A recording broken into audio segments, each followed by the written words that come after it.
अस्सलाम वालेकुम एवरीवन। आज को हम मोर अबाउट पॉलिनोमियल्स का क्वेश्चन करेंगे। ये एक्चुअली इतना मुश्किल नहीं है। बेसिकली आपको रिमाइंडर थ्योरम पता होना चाहिए। अगर नहीं पता तो वो हम किसी और वीडियो में बना सकते हैं। इसके अलावा हम क्वेश्चन पे यहाँ पे फोकस करते हैं। सो यहाँ पे सबसे पहले क्या हो रहा है, आपको एक फंक्शन दी जा रही है। फंक्शन मीन्स कि जिसके साथ एफ एक्स ऐसे लिखा हुआ है, एंड पर उसके आगे जो इक्वेशन है इस पूरे को हम फंक्शन ऐसे कहते हैं।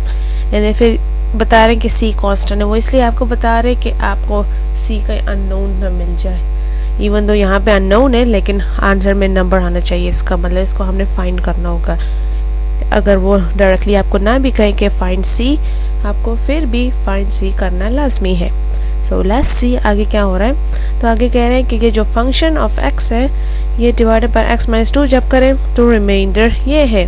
So what that mean is हम रिमाइंडर थ्योरम यूज कर रहे हैं। सो जब भी एफ एक्स किसी के साथ डिवाइड हो रहा हो, जैसे कि अभी एक्स माइनस 2 का हो रहा है, तो फिर हम इसी को अगर इसी फंक्शन में वापस सब्स्टिट्यूट करें देन हमारा रिमाइंडर -33 होगा। लेकिन अगर हम डायरेक्टली एक्स माइनस 2 सब्स्टिट्यूट करेंगे तो फिर तो इक्वेशन और कॉम्प्लिकेटेड हो जाएगी।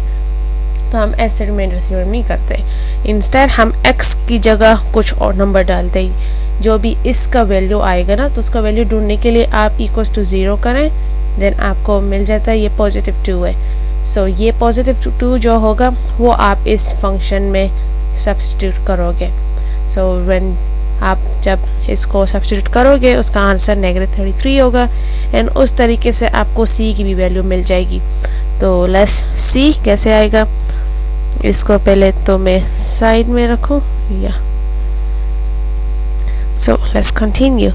एफ एक्स की जगह अभी f2 आएगा, x की जगह 2।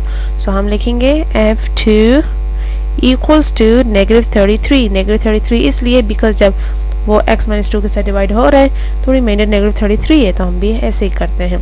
सो अभी x की जगह 2 आया हुआ है ना, तो पूरे फंक्शन में भी जिधर भी आपको x नज़र आ रहा है उसकी जगह आपको 2 डालना पड़ेगा। So let's continue. f bracket डालना इजी रहता है, खास कैलकुलेटर में भी अच्छा लगता है, प्लस c इक्वल्स टू -33। सो यहाँ तक आपको अच्छी तरह मिल गया होगा। इसके बाद हमने क्या करना है, yes we have to continue calculating. Numbers को पहले सारे सॉल्व कर लो फिर देखते हैं आगे। तो हम कंटिन्यू करते हैं। f2 का क्यूब कितना, 4 क्यूब कितना आएगा, आप कैलकुलेटर में क्लिक करें तो आपको 32 मिलेगा। यहाँ पे 5 × 2 का स्क्वायर आपको मिलेगा, कितना मिलता है। ऑफ कोर्स कैलकुलेटर यूज़ करो बिकॉज हम एग्जाम में कुछ भी गलत नहीं करना चाहते हैं। ये 36 + c -33। इसके बाद खास हमने c की वैल्यू ढूंढनी है। So what we do is सारे नंबर्स एक साइड और c को एक साइड। c इधर ऑलरेडी पॉजिटिव है इसलिए c को हम नहीं मूव करते, इंस्टेड ये सारे नंबर्स उस साइड लेके जाते हैं। सो आपको मिलना चाहिए -33 - 32 + 20 + 36 एंड आपका आंसर c होना चाहिए -9। ये हमें c तो मिल गया, बट ऑफ कोर्स ये तो हमारा फाइनल आंसर नहीं है। फाइनल आंसर में हमको इसी इक्वेशन को यूज़ करके, लेकिन वो पूछ रहा क्वेश्चन कि x + 1 इसका फैक्टर है कि नहीं। जब ऐसा क्वेश्चन पूछे दैट मीन्स कि उसका रिमाइंडर 0 होना चाहिए अगर फैक्टर आपको चाहिए। तो अभी हम ये वाला फंक्शन x + 1 इसमें सब्स्टिट्यूट करके x की वैल्यू -1 सब्स्टिट्यूट करके अगर आपका आंसर 0 आता है देन यस ये आपका फैक्टर हो जाएगा। इसको पहले मैं थोड़ा छोटा कर लेती हूँ साइड में। आपको c की तो वैल्यू अभी मिल गई ना कि वो -9 है। इसके बाद क्या करते हैं, हमने पूरी फंक्शन एक बार लिख लो ताकि आप कंफ्यूज ना हो बाद में।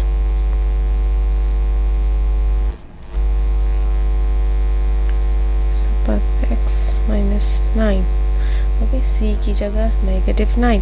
सो अभी क्या हमने करना है कि अगला एक क्वेश्चन वो पूछ रहा है कि फैक्टर है कि नहीं, तो हमने वही सब्स्टिट्यूट करना है। जैसे कि x + 1 को इक्वल टू 0 कर तो x की जगह -1 आता है। पूरी इक्वेशन x जिधर भी उधर हमने -1 डालना है। सो f -1 कितना आता है हम कैलकुलेट करते हैं।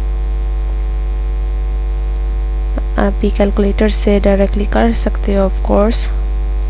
आपको आंसर मिलना चाहिए, ये 0 मिला। एंड जब आपको आंसर 0 मिल रहा है देन इट मीन्स कि ये उसका फैक्टर है। सो x + 1 is a factor of fx। ये हमसे क्यों पूछ रहे हैं? बिकॉज अगला क्वेश्चन करना इजी रहेगा जब वो आपको रूट्स वगैरह सब कुछ पूछ रहे हैं। सो आपको अभी fx का एक चीज़ तो मिल गई है कि वो x + 1 इसका रूट है। ओके ये भी सही।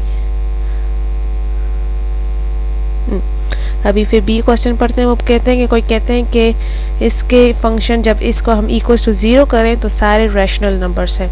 रैशनल नंबर्स मींस के वो आंसर आपका फ्रैक्शन में आ सकता है या फिर वो इंटीजर्स है। कोई नंबर्स फ्रैक्शन में कभी भी नहीं आ सकते, जैसे कि आप √2 करें, √3 करें, वो कभी नहीं आते आप फ्रैक्शन में। सो दैट्स वाई हमें ऐसा नंबर चाहिए जो रैशनल हो। तो ये क्वेश्चन करने के लिए आपको इस पूरे इक्वेशन को फैक्टराइज करना होगा। यूजुअली फैक्टराइजेशन के लिए स्क्वायर अगर हो तो क्वाड्रेटिक इक्वेशन होता है, वो तो हम फॉर्मूला 01 से कर सकते हैं।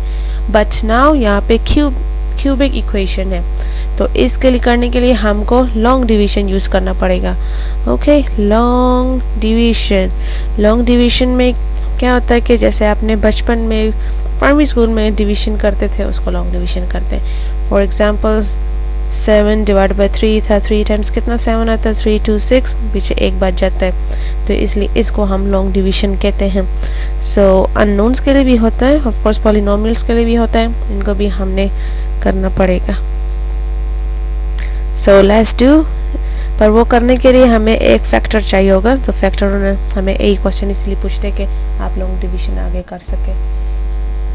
सो यस अभी हम लॉन्ग डिवीजन करते हैं। पहले आप पूरी इक्वेशन लिख लें। यहाँ पे 4x³ - 5x² - 18x + c या और यहाँ पे आपका फैक्टर होगा। इसके बाद हमने लॉन्ग डिवीजन कैसे करनी है, सबसे पहले यहाँ से स्टार्ट करना है x के साथ। x टाइम्स कितना होगा कि वो 4x³ बन जाए, बिकॉज ये खुद सिंगल है और इधर 3 है लाइक क्यूब है, तो इसलिए हमने इसको 2 और x भी देने होंगे, और इसके पास 1 है, उसके पास हमने 4 बनाना है तो मतलब टाइम्स 4 भी करना पड़ेगा। सो इसलिए ये बनेगा आपका 4x²।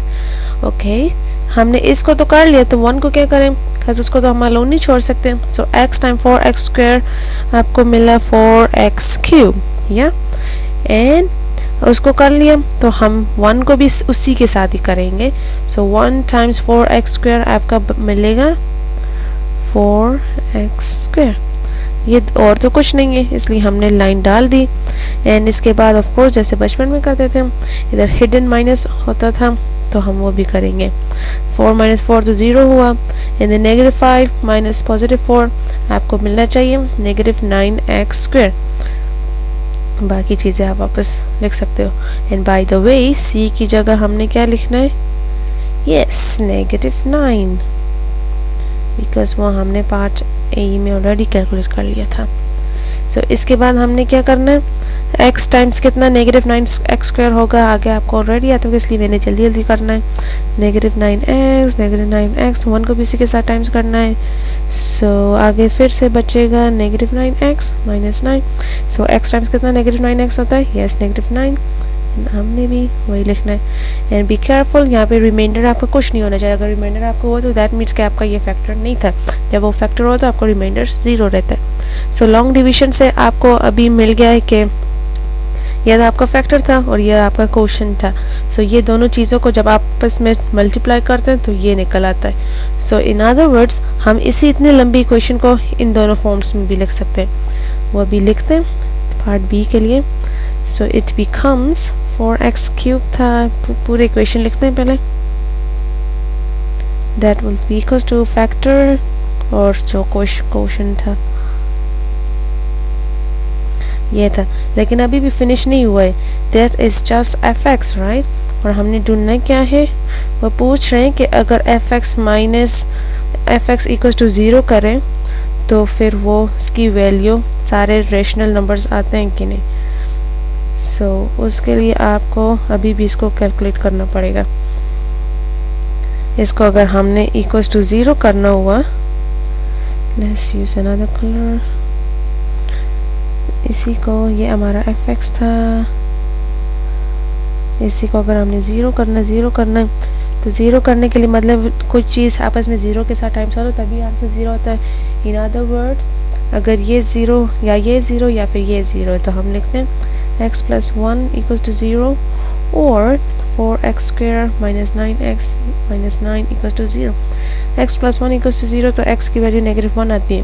How about this side, ये तो यहाँ पे आपको स्क्वायर नज़र आ रहा है ना, और एक स्क्वायर है दूसरा सिंगल है, देन इट मीन्स कि ये क्वाड्रेटिक इक्वेशन हम यूज़ कर सकते हैं। क्वाड्रेटिक इक्वेशंस के लिए आप यूज़ करोगे फॉर्मूला 0 1, सो आपको उससे आपको आंसर मिलना चाहिए। आप फॉर्मूला 0 1 क्लिक करें, फिर 4 -9 -9 इसे आप कुछ क्लिक करेंगे, आपको आंसर 1 3 मिलता है, और दूसरा नेगेटिव कितना मिलता है, -3/4।